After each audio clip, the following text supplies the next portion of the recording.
పాత్రలను మనం అందరం పోషిస్తేనే శాసనసభలో స్పీకర్కి right hand side treasury benches అంటే పాలకపక్షం ఉంటుంది, లెఫ్ట్ హ్యాండ్ సైడ్ ప్రతిపక్షం ఉంటుంది. These two are equal, these two are two eyes for speaker. పాలకపక్షంలో ముఖ్యమంత్రి గారికి ఎంత ప్రాధాన్యత ఉంటుందో ప్రతిపక్ష నాయకుడు కూడా అంతే ప్రాధాన్యత ఉంటుంది. అందుకే రైట్ హ్యాండ్ సైడ్ పాలకపక్షం కూర్చుంటే లెఫ్ట్ హ్యాండ్ సైడ్ ప్రతిపక్షం కూర్చుంటారు. ఎప్పుడు అడిగినా మైక్ ఇచ్చే సాంప్రదాయం ఉన్నది పాలకపక్షానికి ప్రతిపక్షానికి. ఆ ప్రతిపక్ష ప్రధాన నాయకుడిగా మీరు సభకే రారు. దీన్ని ఏ విధంగా చూడాలి, ఏ విధంగా అర్థం చేసుకోవాలి తెలంగాణ సమాజం? ఆ కుర్చీ ఖాళీగా ఉండడం తెలంగాణకు మంచిదా? ఇప్పుడు మీ అనుభవాన్ని, మీ చతురతను ఉపయోగించి పాలకపక్షాన్ని ఇరుకున పెట్టండి. చంద్రశేఖరరావు గారు మీరు వచ్చి ఇరుకున పెట్టడమే కాదు, సూచన చేయండి.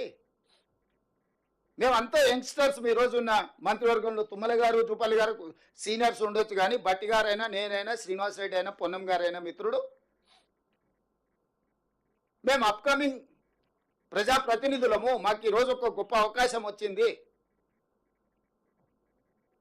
మీకంటే సీనియర్లు ఒకరిద్దరే మంత్రివర్గంలో ఉన్నారు, తుమ్మల నాగేశ్వరరావు గారు లాంటి వాళ్ళు.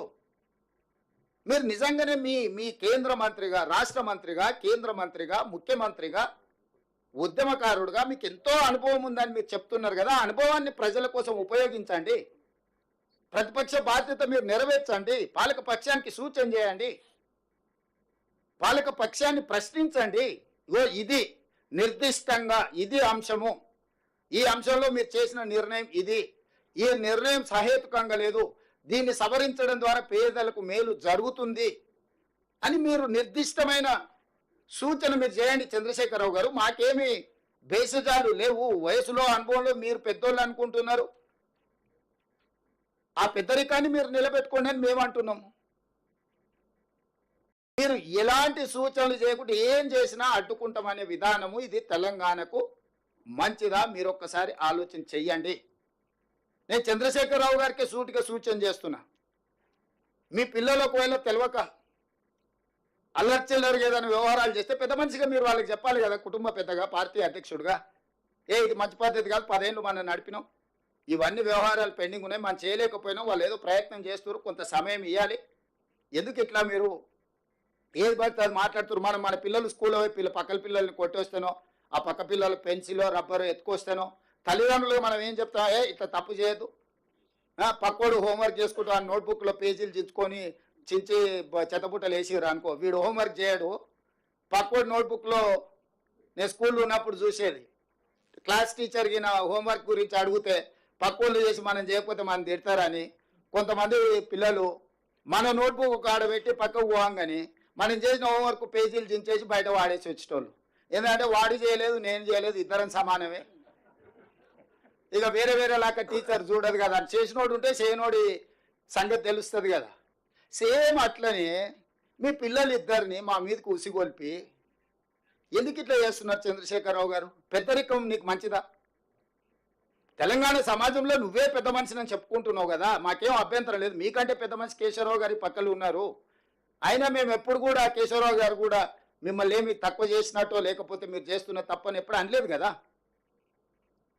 సో మీరు ఎందుకు పెద్దరికం నిలబెట్టుకోవడం లేదు? మీ పిల్లలకి ఎందుకు సూచన చేస్తలేరు? మీ పిల్లలు ఏంది తులువ పనులు ఇవన్నీ?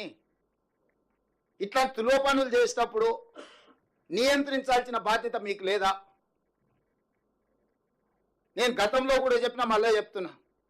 రామాయణంలో విశ్వామిత్రుడు తపస్సు చేసినప్పుడు మారీచుడు సుబాహుడు మారీచుడు సుబాహుడు అనే రాక్షసులు ఆ తపస్సును భగ్నం చేయాలని, అదేవిధంగా వాళ్ళు తయారు చేసిన అమృతాన్ని రాహు కేతు తాగేసేయాలని, అమృతం తాగితే ఎప్పటికీ బతుకుండొచ్చని, అట్లా పురాణాలలో రాక్షసులు ఉండేటోళ్ళు మారీచులు, సుబాహులు, రాహు, కేతు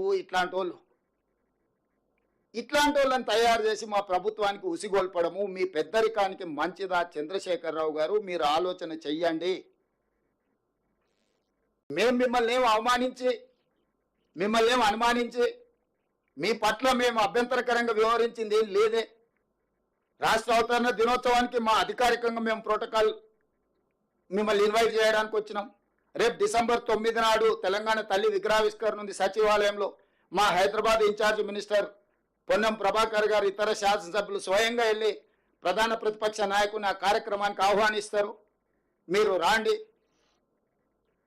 ఇది మనందరం కలిసి చేసుకునే పండగ, మనందరం కలిసికట్టుగా ఉన్నామని కనిపించే పండుగ. తమిళనాడు ఒక్కసారి చూడండి, ఎన్ని రాజకీయాల్లో ఉన్నా స్టేట్ ఇష్యూ వస్తే తమిళనాడులో ఉండే 39 మంది ఎంపీలు ఒక్కటై ఢిల్లీ మీద కొట్లాడి ఆ రాష్ట్రానికి రావాల్సిన నిధులు, జల్లికట్టు వాళ్ళ సాంప్రదాయబద్ధమైన ఒక అంశం వచ్చినప్పుడు మూకుమ్మడిగా అందరు ఏకమై నించోని నిలబడి కొట్లాడి తమిళనాడు వాళ్ళు వాళ్ళకి కావాల్సినవి రాబట్టుకుంటున్నారు.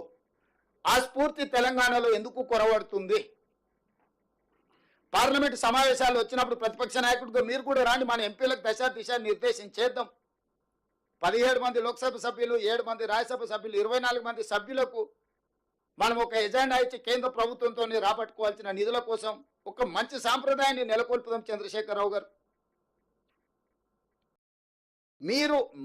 మీకు మేము నచ్చినా నచ్చకపోయినా, మీరు ఇష్టపడ్డా ఇష్టపడకపోయినా, ఒకవేళ మీకు మనసులో బాధ దుఃఖం ఏదైనా ఉన్నా ప్రజలు ఒక తీర్పు ఇచ్చిండ్రు. ఈ ప్రజాస్వామ్యంలో ప్రజా తీర్పే గొప్పది.